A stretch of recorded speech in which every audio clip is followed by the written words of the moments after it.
Hello friends, आज के इस वीडियो में हम फर्स्ट लॉ ऑफ थर्मोडायनेमिक्स को देखने वाले हैं, जो कि बीएससी फर्स्ट ईयर के फिज़िक्स का एक इम्पॉर्टेंट टॉपिक है। तो चलिए देखते हैं इसे। फ्रेंड्स, जनरली जो फर्स्ट लॉ ऑफ थर्मोडायनेमिक्स है, इसे हम एक सिंगल लाइन में एक्सप्रेस कर सकते हैं, और ये है d Q is equal to D you plus D डब्ल्यू। यहाँ पे जो डी यू है, जो हम सिस्टम को हीट प्रोवाइड करा रहे हैं उसको रिप्रेजेंट कर रहा है, और डी यू है ये इंटरनल एनर्जी को, सिस्टम के इंटरनल एनर्जी को रिप्रेजेंट कर रहा है, और डी डब्ल्यू यहाँ पे small amount of work done को रिप्रेजेंट कर रहा है।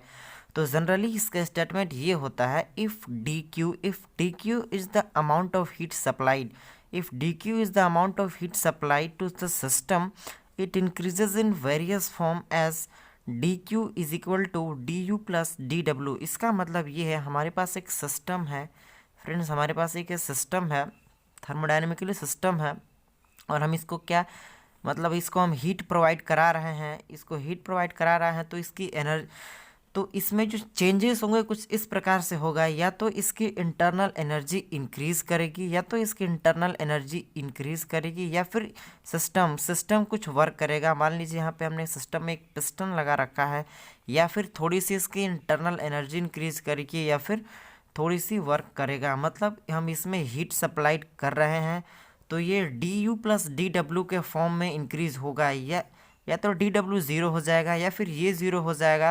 अगर ये ज़ीरो हो जाएगा तो ये ज़्यादा इंक्रीज़ करे, अगर ये ज़ीरो हो जाएगा तो ये ज़्यादा इंक्रीज़ करे, या फिर दोनों थोड़ा थोड़ा इंक्रीज़ करें। तो जनरली फ्रेंड्स, इसे हम principal of conservation of energy के नाम से भी जानते हैं, क्योंकि डी क्यू जितना हम हीट प्रोवाइड करा रहे हैं, ये दोनों के सम के इक्वल होगा, यानी यहाँ पे जो एनर्जी है वो कंजर्व हो रही है, तो इसे हम principal of conservation of energy के नाम से भी जानते हैं। तो इसका स्टेटमेंट आप लिख सकते हैं, if D Q is the amount of heat supplied to system, it increases in various form as D Q is equal to D you plus D W. It is also known as principle of conservation of energy.